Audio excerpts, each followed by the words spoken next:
I'm trying to get to $10,000 in savings, but it's really, really hard. So maybe I'll just save 5. Well, that's great if you could save 5, but like, why did you stop? Tomorrow you could have gotten some better opportunity, but yet you let off the throttle. Stay in it, man. Stay in it. Yeah, stay in it. Welcome to Boys Under the Hood, a podcast dedicated to elevating auto shops across America one by one. Pat Kelly joined by James Stevenson, owner of Lotus Business Solutions. James, you're an expert at developing systems for businesses to become more efficient and in the process making more money. Can you speak more to Lotus Business Solutions? Yeah, Lotus Business Solutions is essentially a business coaching firm for auto repair shops, independent auto repair shops. And, it's not an easy industry. And so we just, we help give people the tips, tricks, systems, and accountability and everything that they need to be successful. And we've done this all across the country, and we've gotten pretty good at it through the years. So how many people have you come across where they will just begin the business and be like, they were a tech, they start the business, and they're like, I got this? A lot of them. Yeah. Yeah. And how quickly do they learn that there's a lot more to running a business than turning a wrench? Yeah, I think a lot of them find it out pretty quickly. They find it out pretty quickly. I was once told years ago that technicians will always make terrible shop owners, but I haven't always found that to be true. But, it's 2 totally different mindsets, working on vehicles and then working on a business.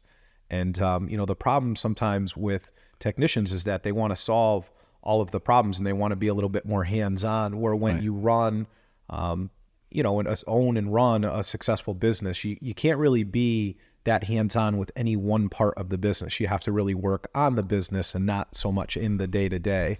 And that's where a lot of people tend to struggle. When we spoke to Tim Lanza last week, he made a great analogy of running a business is a lot like fixing an engine and all the different parts. So his approach to running the business is similar to the approach that he took as a tech, but just different moving parts, right? Yeah, he's a very smart guy, and he'll do really, really well. So their shop has been around for about 50 years. The dad started it, right. And they've had just a really incredible shop, and they have a really, really great name in their area, and they're in Leominster, Mass. And so they've done really, really well. And now Tim has taken to auto repair, and so he actually started from the business side, and then has worked his way into learning about being a technician and learning a lot more about that. Granted, he grew up with it and he had a pretty good head start. Right. But now, his goal isn't to be a technician. He's starting somewhat from the business side and is learning more about the automotive side so that he can begin to grow that shop. And, he didn't talk a lot about a lot of the different things that he does, but he's got a real estate portfolio, and, he does really, really well with a lot of the things that he's trying to develop out there. I'm really proud of that guy. He's smart. He'll do well. So Tim's experience is really the thrust of the Boys Under the Hood podcast, is talking to shop owners like Tim, who need answers to making the shop better, more efficient, keeping the right employees, bringing the right employees in. Yeah. So that's really why we're here for Boys Under the Hood today. Thank you for joining us, by the way. Yeah, thank you. Boys Under the Hood also brought to you by Lotus Media. It's important when you advertise in the marketplace what your message is to differentiate yourself from your competitors and other businesses within your market. Who are you trying to reach? What's your demo? What's the age group of people you're trying to reach? There are so many ways and so many different venues from which to take to hit directly at those people. Now, we've talked about spearfishing versus casting a big net. An effective marketing campaign spearfishes. Yeah. And in doing so, it's also efficient money-wise, which is the important part, right? Advertising is not an expense. Advertising is a vehicle through which to build your business. And Lotus Media can put together a marketing campaign for you that will do exactly that. Yeah, I mean, we took on we just recently took on a company. It's a master electrician. He's got, 6 or 7 electricians on staff. He's got a good office staff. He's really, really set up there. And his biggest problem right now is that he has never niche down. What how do you niche or niche? Some people say niche. Yeah. I think it's like some people say Target, some people say Target. Who says Target? I'm going to Target. I don't know. Sir, nobody says that. I don't say it. So the first time I heard that, I was like, "What did you? Is that French?" What are you doing to me? Throwing French at me? Yeah. So Target, Yeah. class it up a little bit. right. No, and so one of his things was that he just he's never had the ability to do it. I don't think that anybody's ever told him to do it, and and they want to get into more like EV chargers and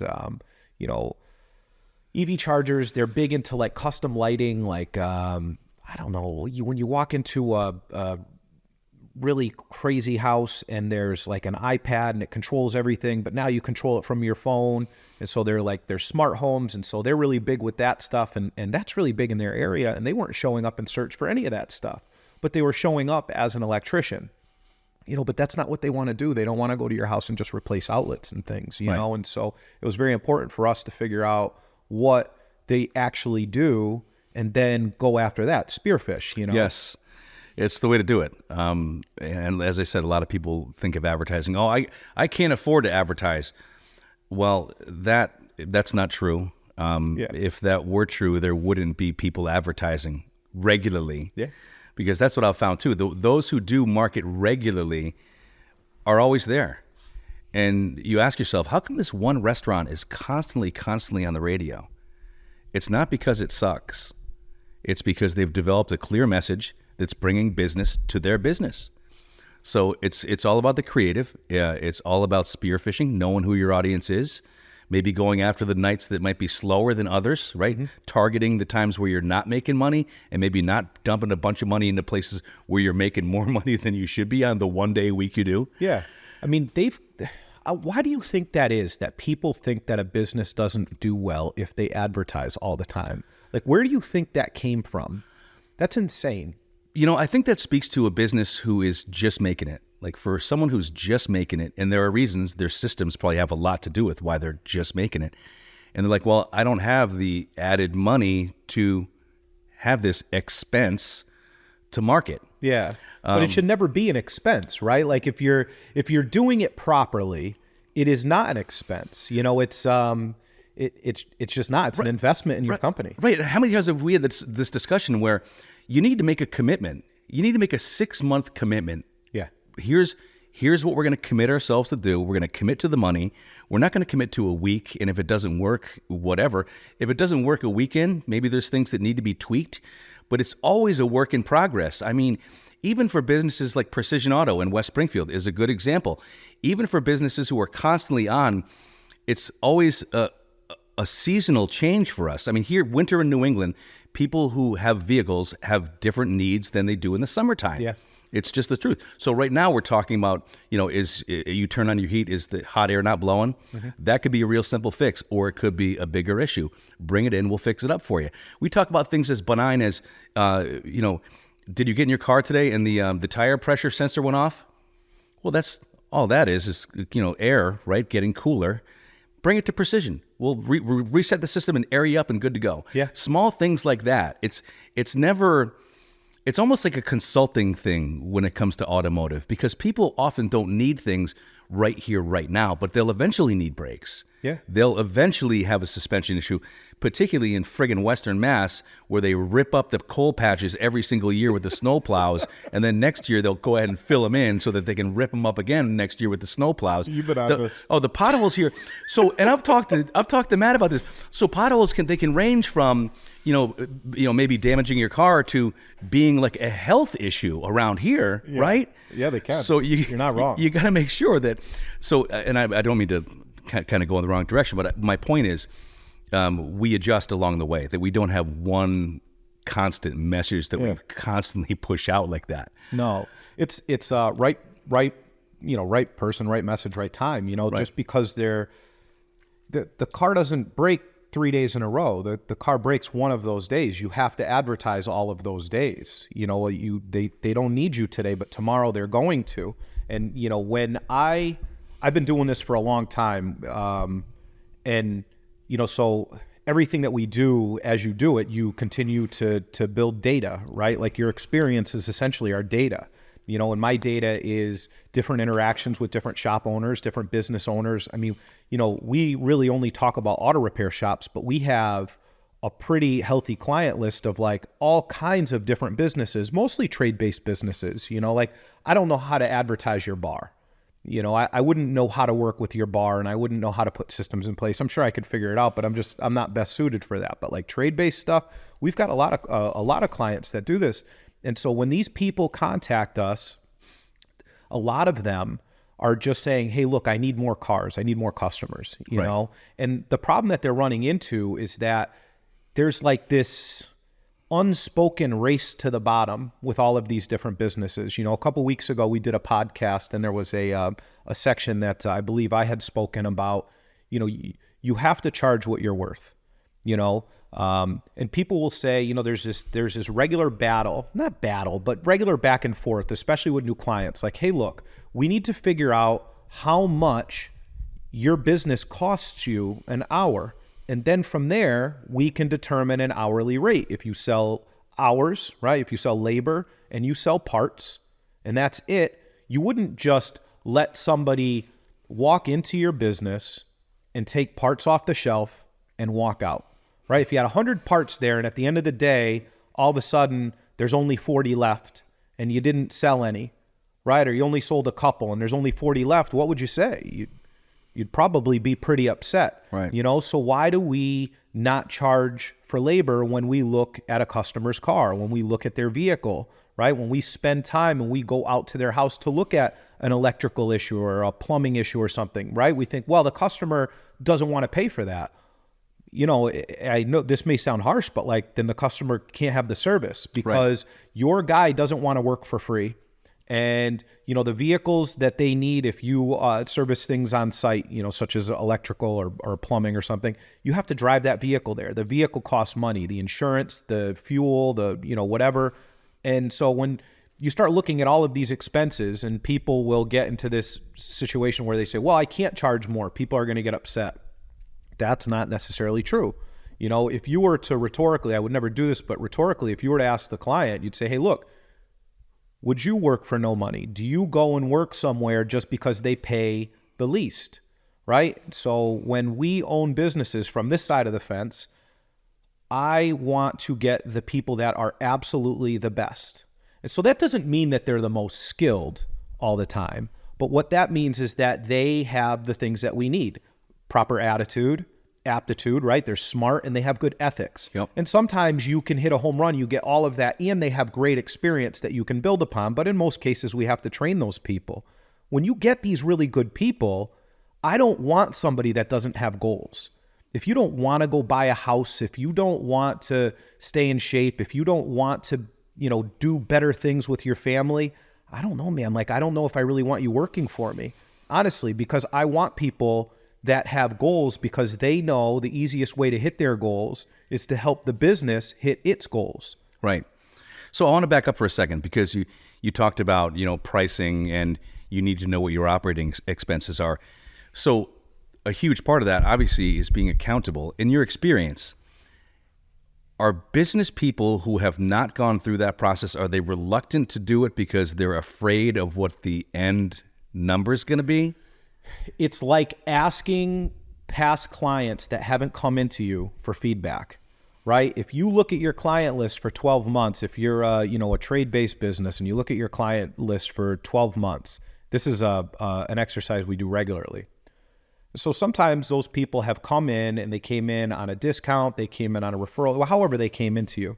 And the majority of them will be happy, you know, but then sometimes some are just not, you know, and it's impossible to please everybody. It really is. But you find that a lot of times when we do these follow-up calls, or when we do these, potential lost customer calls, you'll sometimes get feedback that maybe you don't want to hear, right? But you need to hear that. You need to understand what you did right, what you did wrong. And sometimes, you know, some of that feedback, I don't know, not every customer is qualified to leave feedback. You know, I think we can say that, you know, but the majority of people, like the good ones aren't going to complain. They're just not going to come back into you. And those are the ones that you really want to hear from. How did we miss our mark? Did we not back the car in? Was there not a floor mat in there? Was something dirty? Did we not explain something properly? Like, where did we miss the mark adding value? You know, and this is what we do, right?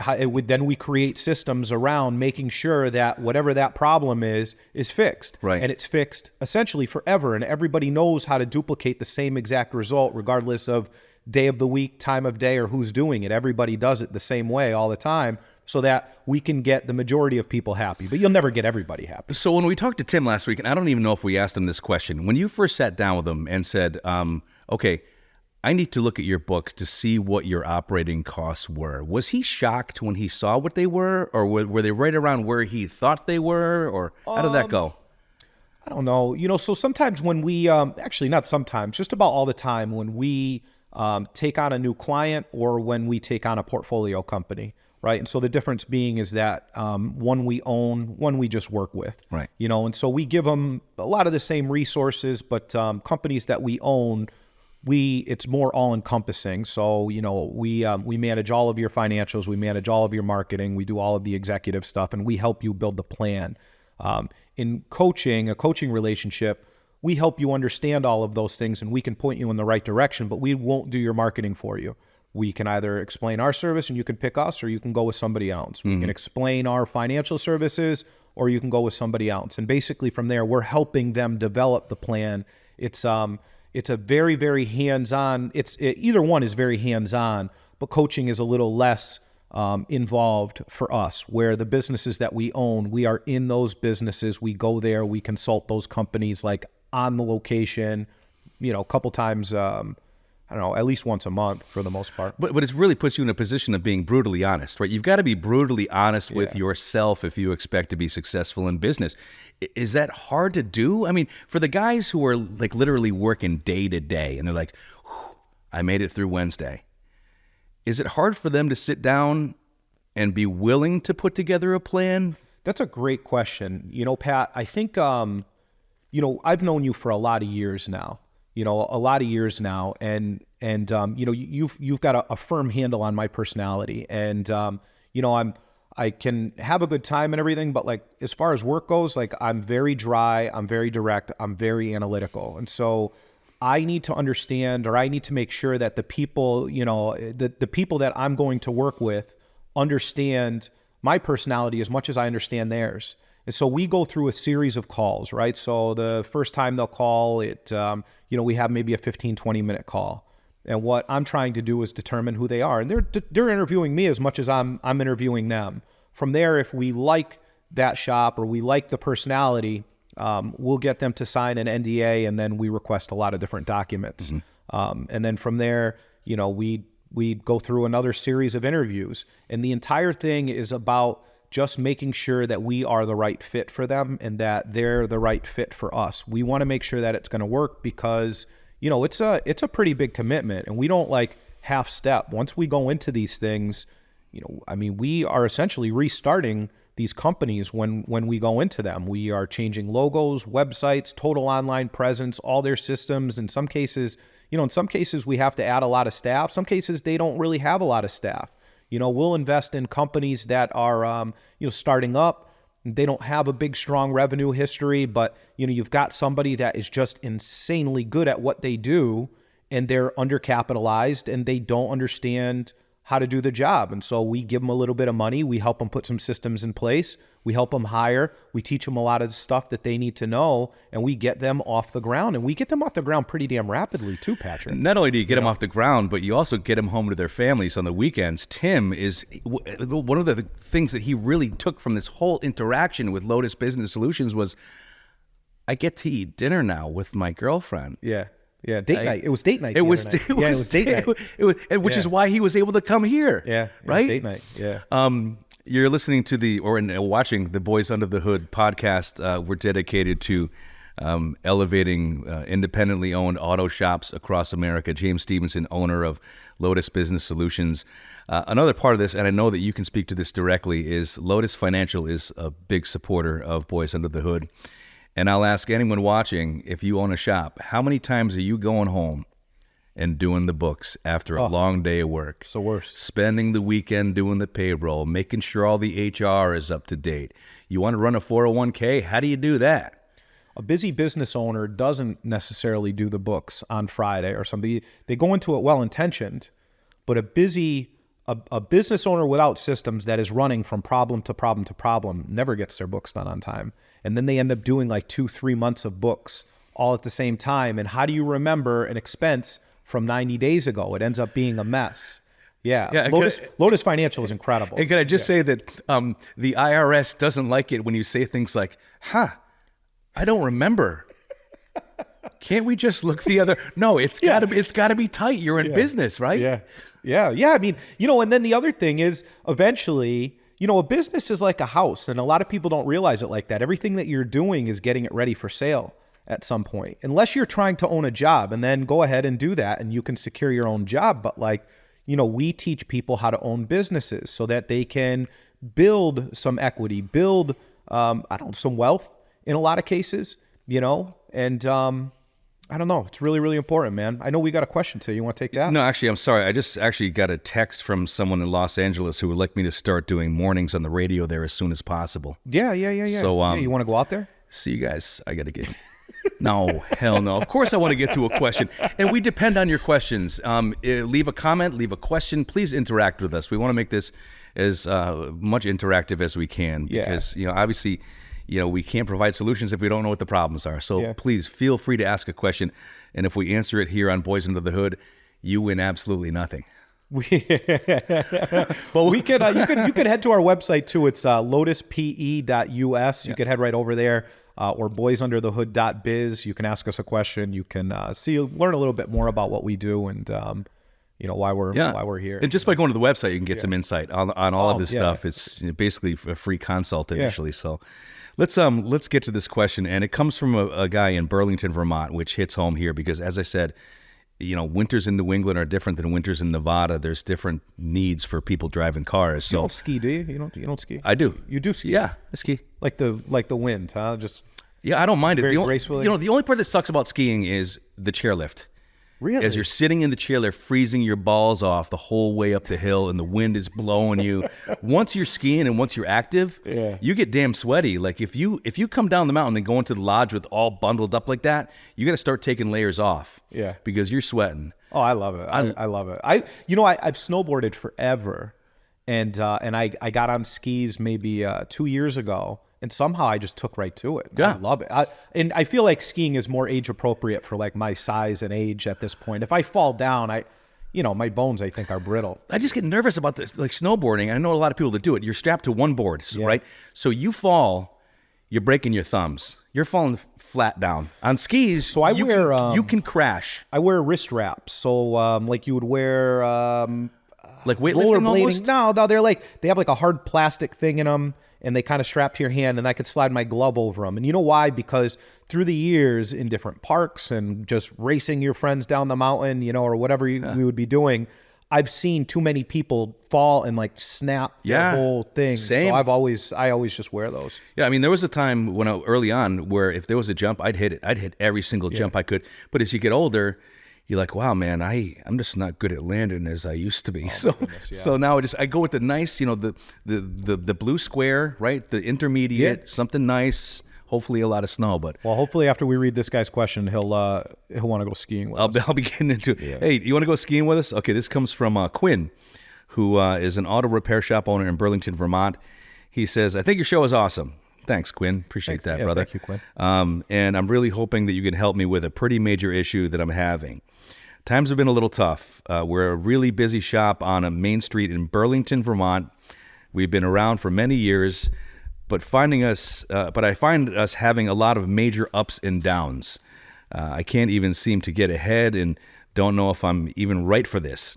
We have 4 technicians, 1 writer, and myself. They all get paid every week, and I've been coming out of savings, and it's been coming out of my savings a lot just to keep the doors open. I feel like I need to make a change, or I need to pull the plug. Do you have any suggestions for me? Yeah, don't pull the plug, first of all. And this is something we've talked about, right? The automotive business, depending on literally the month, could be busier than the month prior.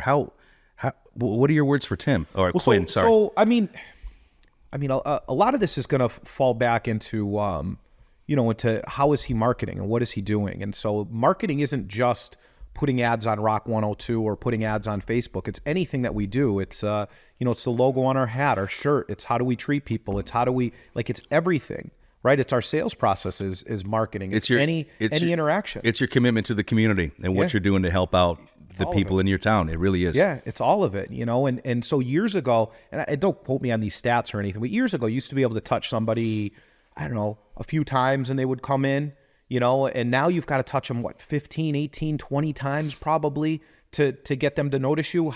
Because people are spending more time than ever on their phone, and their phone is basically just a gigantic ad platform. Everywhere you go, everything that you're into is an ad. Yeah. Everywhere you drive is an ad, and so people are just inundated with these. I read something one time and it said something like people see, 10 or 20,000 ads a day. Inadvertently they see all of these ads. I don't, know how real that is, but I would believe it. I mean, we're sitting here in this garage. You got 1, 2, 3, 4, 5, 6, 7, 8, different logos and ads all just within this one room. You apply that logic to any room you walk into, it's crazy, That's true. But first thing that he needs to do is when cash is up, he needs to siphon off a little bit of money all the time into a savings account. Years ago, when I was younger and I was an employee, I had a terrible time trying to save money. I'm awful at it, and so what I did was I would take money from my W-2 paycheck and I would deposit it in a bank out by Greenfield. And I didn't have online access. I didn't have anything. If I wanted the money, I had to physically drive all the way out to Greenfield. I like which that. Stop any impulse. Which is an hour away from here, by the way. Yeah, it's an hour. Yeah, I'm sorry. Yeah, it's about an hour away. Yeah, it's nice drive, beautiful great town area too. Yeah. Yeah, but I'd have to drive an hour north to get to this bank, and I would never do it. Until I needed something. I was going to go buy something that I felt that I had worked for, a down payment on a property or something like that. So what you really want to do is you want to start getting used to this rainy day fund. And so every single one of my businesses that, we own personally, our portfolio companies and companies that we work with, we get them to siphon off, even if it's only $100 a week or maybe $200 a week. And some people can afford to do thousands of dollars a week, whatever that is. Just put that automatically, just like it's an employee, put that money in savings every single Friday, or whatever day of the week that works for you. And then that way, that money is still in-house though, right? And in a lot of cases, you can put it in a nice interest-bearing account with interest rates how they are. Banks are paying, I think TD in our area is paying like 4.5 or 4.25 or something like that % on cash right now that you can have. And so you could start putting some of this money over there. You could start earning a little bit of money on it rather than just, sitting, letting it depreciate. And, after that money gets to a certain point, you can use it for equipment. You can use it for a rainy day fund. Something happens. At least then you've got a few thousand extra dollars sitting there that you didn't have before. And we find that that's super beneficial. Right? But then how does he get to the cash flow issue to begin with? And so one, you need to really review your books regularly, all the time. And so that's where Lotus Financial comes in. So the head of Lotus Financial is Nicole, my wife, and she is easily the smartest person that I know, hardest working too. I'm not saying that just because, just because she might watch this podcast. Yeah. She is. She's brilliant. She just really is. She is so smart. She's incredible at what she does. And she's got a lot of really, really, really happy clients that, are able to see financials from a different perspective now, just because Nicole's been doing this at such a high level for so long, and then until she finally decided to open her own firm. And so one of the things that people end up finding is that, one, they're not utilizing deductions properly. They're working at home after they get out, and they're working till all hours of the night, and they need the internet and all of these things. Well, a portion of that, whatever your mortgage would be, should be tax deductible, right? The company should be paying a portion of that. And you're driving around and you're shuttling around parts and customers in your own personal vehicle. Well, guess what?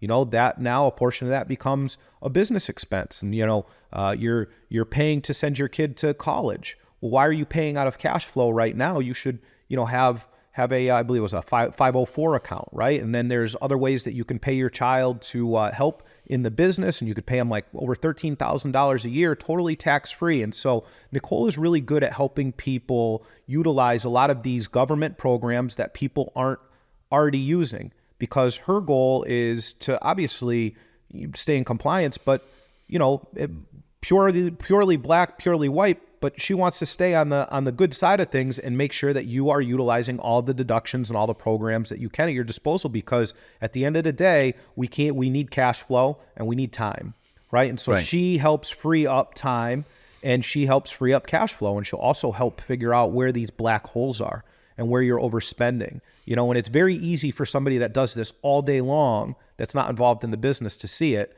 And sometimes when you're so involved and you're so worried and you're so fearful about money, it makes it really challenging to see where these black holes are, because all you're doing is you're so scared. You're operating from this place of fear.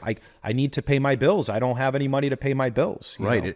So you can't look at it like, okay, this is a good week, this is a bad week. So you look at it as more of kind of a global, like over a year, what's the money? If I'm making a ton of money in August and I'm making this much money in January, you want to kind of average that out by putting some money aside. Yeah. Yes and no. So, in most of my auto repair shops, they, we slow down a little bit in the winter.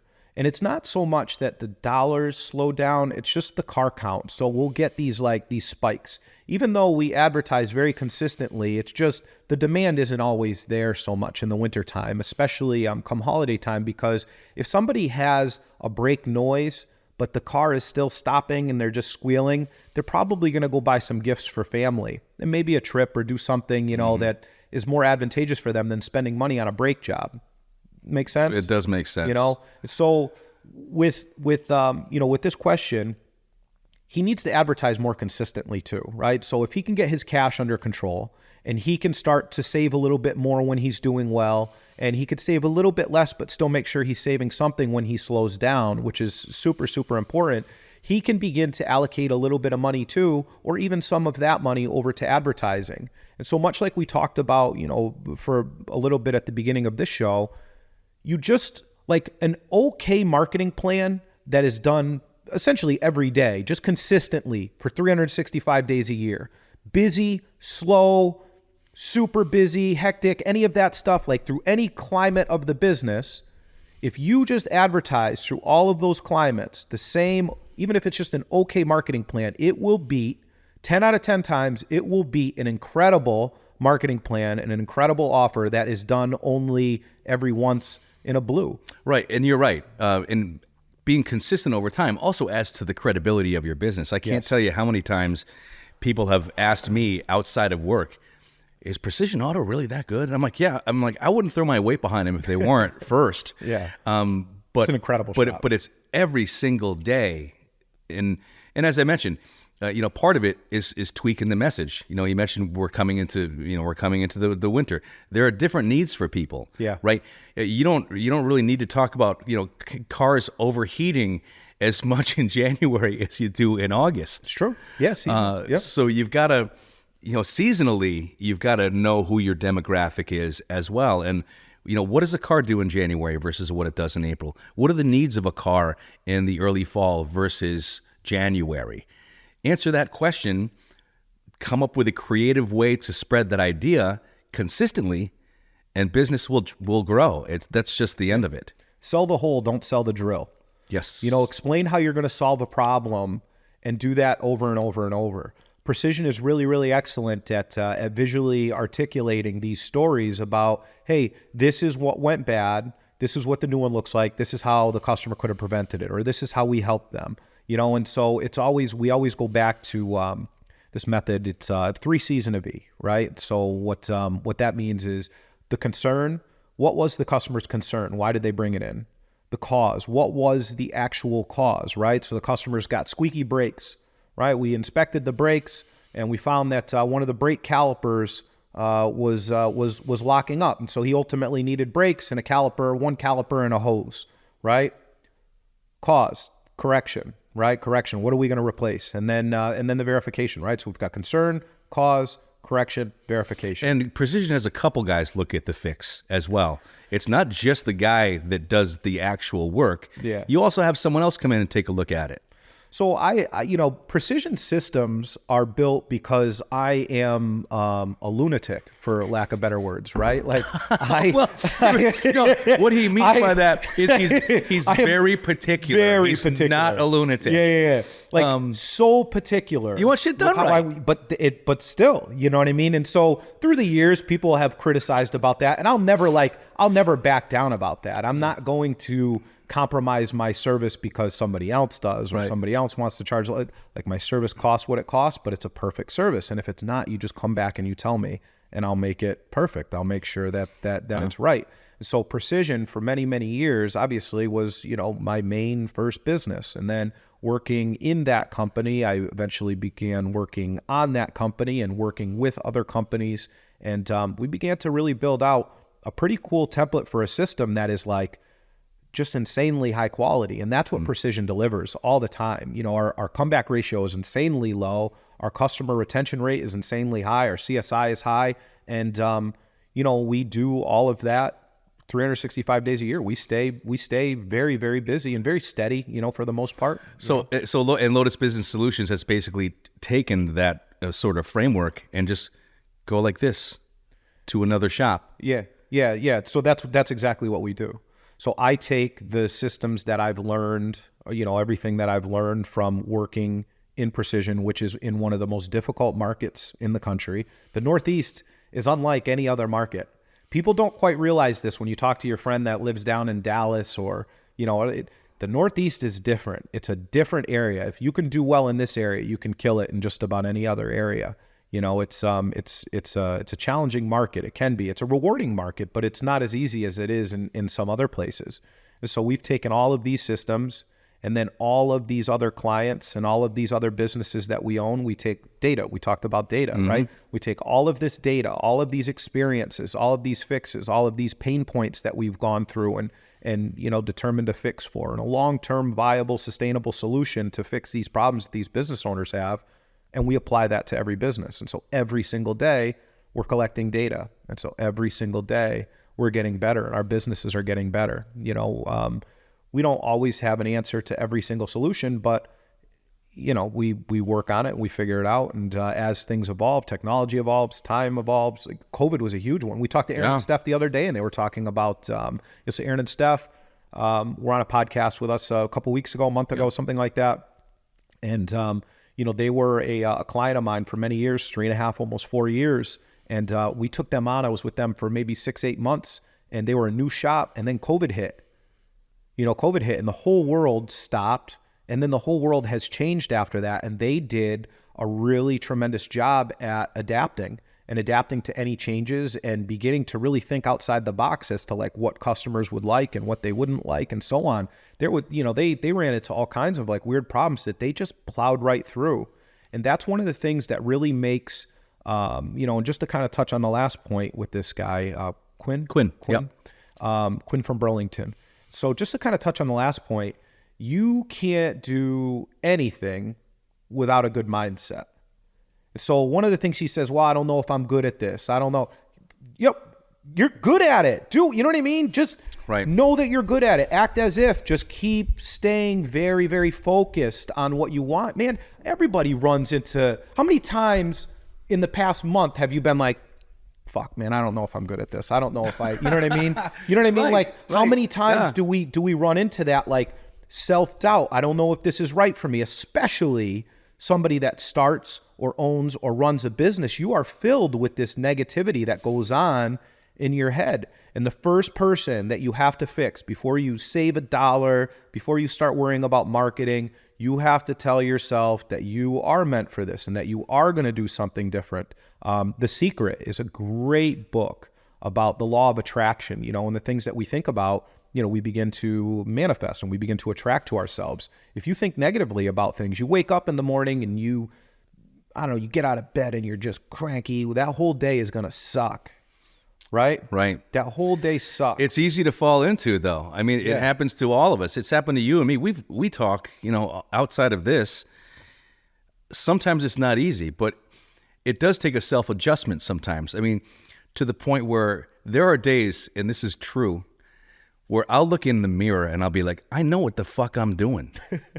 You have to tell yourself. You have to tell yourself sometimes. Right? Yeah. And then I'll be like, wow, I've gotten old fast. Like you see yourself in the mirror like that. Yeah. But still, like you said, you have to develop confidence in yourself. Yeah.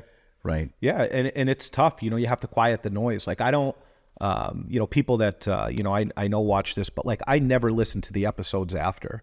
I don't go on social media. I don't watch our videos. I don't listen to the episodes after. I just have I don't go into the comments. I don't, any of that stuff. And so the reason being is that I'm just like so time focused. I have to, like, I don't have a lot of time. You've known me for a long time, like very, very, very high functioning, very like I wake up at 4:30 in the morning or something like that. I'll start sending off my morning text messages to everybody then. James has set up a system where, and of course, not so much for me, but for a lot of people, where you get sent to a calendar that gives you options as to when you can meet. But that just speaks to being ambitious and to being positive and to moving forward, right? It gets to a point where if you don't manage that, you lose your mind. We talk about like running from fire to fire all the time and not having direction. Like that's what these damn phones are. When you're on the social media, right? I could go on there, I could start watching a video. Next thing you know, I'm looking up car parts. I'm looking up antique Porsches. You know what I mean? And I look down and I'm like, oh my God, I had all this stuff to do. And I just spent 45 minutes looking at shit, right? Pictures of people's dinner and, just random things. You fall into this void. So I don't even go into it. No. I don't want anything to do with it. And the other thing is that you really want to quiet the noise, because as you start to do well, I've seen people online talking about this, and I've seen it firsthand, and I've had it happen to me. As you begin to change and you start to do well, and you really start to focus only on your business, whether you begin to start to notice gains monetarily or what, once you really start to focus on your business and you're like, this is what I'm going to do, and I'm going to be committed to this, people around you will always tell, that's a bad idea. Don't do this. Don't do it. When I first opened my auto repair shop, I don't know how many people were like, you're not smart enough to do that. You're not this. It's a bad economy. It's, almost 20 years ago. It's a bad economy. It's, it's this, it's that. There's too many shops in the area, whatever. And then as I retired from auto repair, and then now all I do is just kind of the higher end stuff, I opened my own private equity fund, right? And that's how we have money to go and purchase businesses. I'd rather not invest just in stocks and things. I'd rather invest into things that I can control. And so once I did that, you had all this new group of people that knew you, and they're like, don't do this. That's a bad idea. Don't, okay. We own real estate, we own companies, we own all kinds of assets all over the place. And I started out with $600. That's it. And so now, I own my own private equity firm, and I love it. And if I had to listen to everybody around me telling me how to do it and, don't do that, this is a bad idea, it's never going to work, you're in the wrong area, you're, this, that, you're, not smart enough, I heard a couple times when I was younger, I'm not shocked. Yeah. Me either. Don't shoot. Yeah. No, so what you're talking about, like, but for people like you and me, that's fuel. You tell me I can't do something? Yeah, okay, there's the gauntlet, man. Yeah. Here we go. Come with it. But it's also infectious when you're able to block that out and kind of forge your own path without all this stuff going on. You learn that all that's bullshit. Yeah, who cares? Who cares what you think about what I know I can accomplish, right? Stay focused, man. Write your goals down. Like I got goals written down all here on my sticky notes and everything. We'll get to your pads in the next podcast because that's another 15 minutes. Focus on your goals. Just stay committed to them. Stay focused. The plan can change, but just keep your goals, right? And if your goals change, then that's great. Make them bigger, but don't the worst thing you can do is go back and say, well, I'm having trouble hitting this goal, and now I need to, I need to back it out. I have a revenue target. I want to hit this number, but you know what? I'm trying to get to $10,000 in savings, but it's really, really hard. So maybe I'll just save $5,000. Well, that's great if you could save $5,000, but why did you stop? Tomorrow you could have gotten some better opportunity, but yet you let off the throttle. Stay in it, man. Stay in it. Yeah, stay in it. Quinn, thank you for the question. Thank you. Burlington, Vermont, by the way, if someone's watching the podcast from anywhere in the country, a beautiful place right there on the lake. Cute little town. Awesome. Great microbrews if you like beers as well. Thank you for joining us today for the Boys Under the Hood podcast. James Stevenson, owner of Lotus Business Solutions, and also special thanks to Lotus Media. You can find Lotus Media at lotusmedia.biz and Lotus Financial as well, lotusfinancial.us. If you need help keeping track financially of your business, which you probably do because you are not an accountant, you run a shop, talk to Lotus Financial. Yeah. James Stevenson. Yeah, good account will pay for themselves, man, all the time. All right, Patrick, I'll talk to you soon. Thank you. See you next time.